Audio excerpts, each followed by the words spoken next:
Hello everyone. Being a veterinary doctor field में काम करते हुए मुझे बहुत सारे केसेस देखने को मिलते हैं या मिले हैं, लेकिन जो सबसे कॉमन इशू मुझे जो देखने को मिला है फील्ड में भी, और as I have started my Instagram channel also, तो मेरे पास जो 70% क्वेरी या प्रॉब्लम आ रही है वो रिपीट ब्रीडिंग की है। तो आज हम रिपीट ब्रीडिंग के इशू को एड्रेस करेंगे। I will cover everything in detail कि रिपीट ब्रीडिंग बेसिकली, सबसे पहले तो रिपीट ब्रीडर होता क्या है, किस एनिमल को हम रिपीट ब्रीडर कह सकते हैं। दूसरी चीज़ कि क्या कारण है जिसकी वजह से एनिमल या पशु जो है वो बार बार रिपीट करता है, क्या न्यूट्रिशनल कारण है, क्या मैनेजमेंटल कारण है, और हम इस चीज़ को कैसे ट्रीट कर सकते हैं, कैसे मैनेज कर सकते हैं। सो इन सब चीज़ों के बारे में, पॉइंट्स के बारे में हम एक एक करके बात करेंगे। सबसे पहले हम बात करेंगे न्यूट्रिशनल कॉजेज़ की। न्यूट्रिशनल कॉजेज़ में जो है सबसे बड़ी चीज़ ये है कि फीड जो है या आहार है जो पशु का, वो बैलेंस्ड होना चाहिए। बैलेंस्ड फीडिंग जो है वो बहुत सारी प्रॉब्लम्स का हल है, और रिपीट ब्रीडिंग का भी इसमें बहुत बड़ा रोल है। अगर एनिमल की डाइट में प्रोटीन ज़्यादा है तो प्रोटीन ज़्यादा होने से ओवरीज में सिस्टिक ओवरी की प्रॉब्लम जो है वो जनरेट हो जाती है, और ओवरीज में सिस्ट बन जाते हैं। तो ये जो सवाल आ रहे थे, बहुत सारे क्वेरीज आ रहे थे कि हमारा पशु बहुत लंबी देर तक हीट में रहता है या तो हमारा पशु हीट में ही नहीं आता है। तो इन दोनों ही सवालों का जवाब है कि आपके पशु को सिस्ट हो सकता है। अब सिस्ट के भी दो तरह के सिस्ट हो सकते हैं, या तो फॉलिकुलर सिस्ट हो सकता है या ल्यूटियल सिस्ट हो सकता है। अगर तो फॉलिकुलर सिस्ट है तो आपका पशु जो है वो बहुत लंबे टाइम तक हीट में रहने वाला है, और अगर ल्यूटियल सिस्ट है तो वो हीट में आएगा ही नहीं। तो ये तो हो गया इन दो सवालों का एड्रेस। दूसरा जो सबसे इम्पोर्टेंट पॉइंट है वो है मिनरल डेफिशिएंसी। मिनरल डेफिशिएंसी की वजह से जो है, अगर 70% इशू जो है वो खुराक की वजह से आ रहा है या न्यूट्रिशन की वजह से आ रहा है, तो उतना ही 30 से 40% इशू जो है वो लैक ऑफ मिनरल्स की वजह से आता है।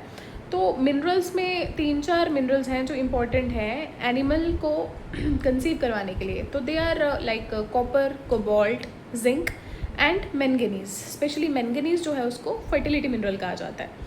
तो ये 4 मिनरल्स जो हैं वो बहुत ज़्यादा ज़रूरी हैं एनिमल की डाइट में। अगर इनकी कमी है तो भी एनिमल जो है वो कंसीव नहीं करेगा।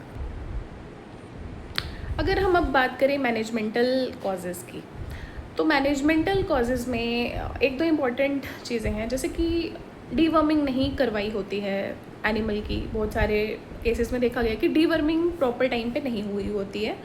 डीवर्मिंग ना होने की वजह से क्या होता है कि जो वर्म्स होते हैं वो पशु ने जो भी खुराक के थ्रू जो भी न्यूट्रिएंट्स लिए होते हैं बॉडी में, वो सब वर्म्स जो है वो न्यूट्रिएंट्स कंज्यूम कर देते हैं। वो वर्म्स उन न्यूट्रिएंट्स को खा लेते हैं या कंज्यूम कर लेते हैं, what ever we can say.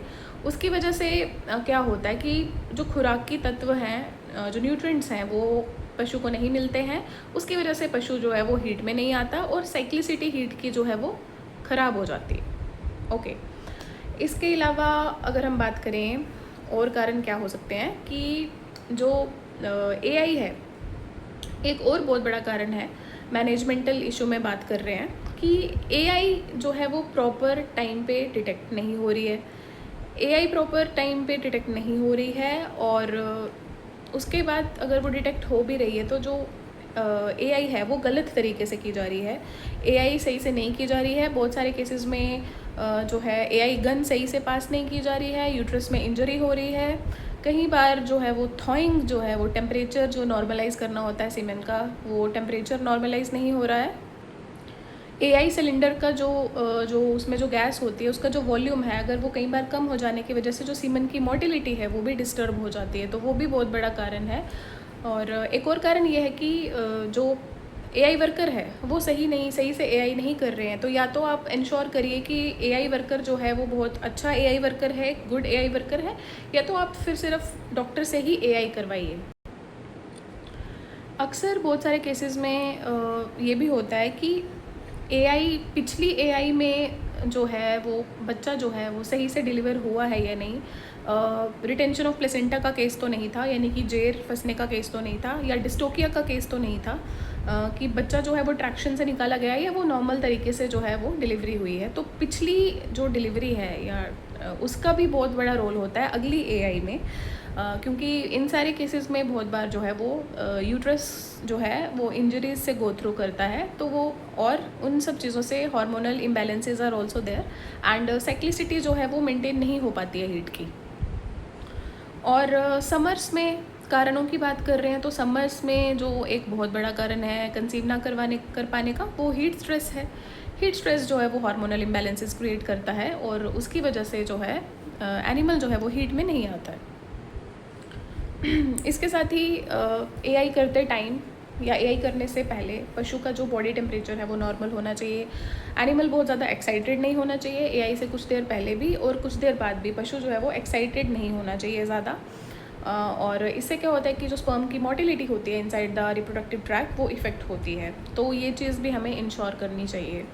And इसके अलावा जो ब्लड यूरिया नाइट्रोजन का भी बहुत बड़ा रोल होता है इसमें हीट मेंटेनेंस में या कंसीव ना कर पाने में। बहुत सारे केसेस में ब्लड यूरिया नाइट्रोजन जब 25 से 30 मिलीग्राम पर डेसीलीटर से जब वो एक्सीड करता है, तो वो एलएच सर्ज जो होती है, ल्यूटिनाइजिंग हार्मोन की जो सर्ज रिक्वायर्ड होती है ओव्यूलेशन के लिए, तो वो सप्रेस हो जाती है एंड ओव्यूलेशन नहीं होती है। तो ब्लड यूरिया नाइट्रोजन एंड इसके साथ ही ब्लड ग्लूकोज लेवल क्या है, एनर्जी लेवल्स क्या हैं पशु की बॉडी में जब एआई हो रही है या एआई होने के बाद, वो सब चीज़ें भी बहुत मायने रखती हैं।